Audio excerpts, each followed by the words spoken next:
Good afternoon, ladies and gentlemen. This is Attorney Jeff Goldtrap looking for the opportunity to bring you education, information, and knowledge, because knowledge is power and knowledge brings success. I want to answer questions today about the issues called bond. What must the judge consider when I file a motion to reduce bond? I file a motion to reduce bond because sometimes you cannot make the bond amount. If I were to give you a charge, if you were to be charged with aggravated assault, a C felony. Let's say you've never done this before, you have no prior criminal record. And the judge says, okay, the bond amount is $300,000. Well, that's crazy. First of all, do you have $300,000 laying around that you could put into the court system to ensure that I return? Not likely.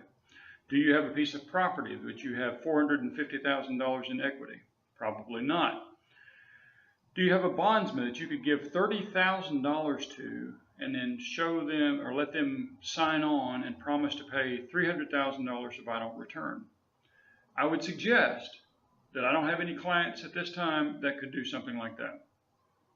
So what would I do? I would file a motion to reduce bond, and I would say, Judge, you must consider factors, items. Let's think about a recipe. You must consider things that are found in Tennessee Code Annotated 40-11-118. Very important. Judge, consider the following factors. Think about things that you must consider before reducing or setting a bond. Number one, the length of time in the community. How long have I been in this community? On the downside, maybe just a few days. On the upside, all of my life.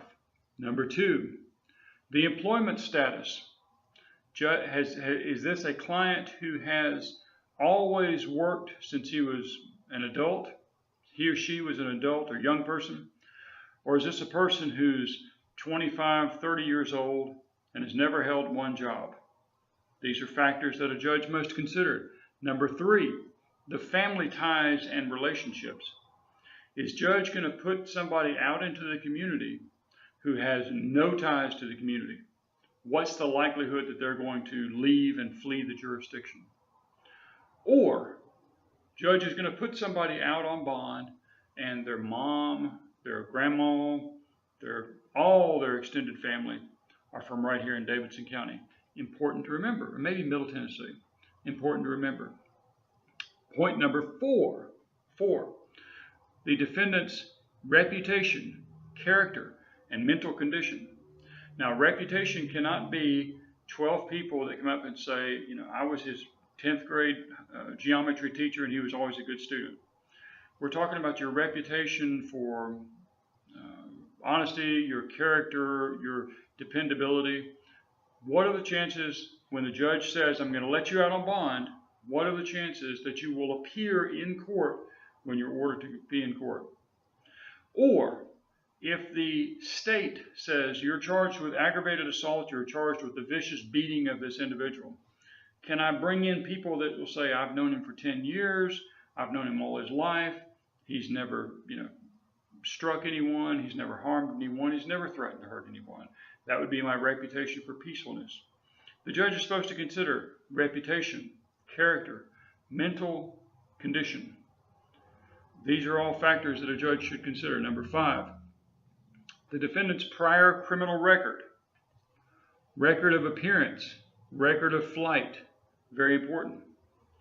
Jeff, I thought prior record doesn't come into play in court. Well, we're in court, but we're not talking about guilt or innocence. We're talking about bond. Let's say I want to get a bond for my client charged with aggravated assault, and he's never done this before, never done anything like this before. Then I can say, Judge, there is no criminal record, and Judge, you should be assured that he will appear in court. Let's say I've got another client who's charged with aggravated assault, and he's been charged 8 other times. That's a problem. That's an issue that a judge may say, I need a higher bond.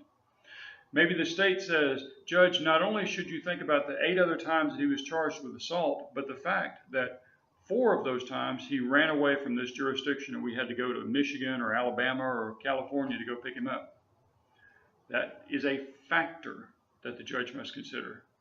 And I would suggest it's a factor that the judge is going to crank your bond way up to something that you cannot reach. We've talked about 5 different factors in setting a bond and in maintaining a bond. And in a moment, we're going to talk about bond and talk about more factors.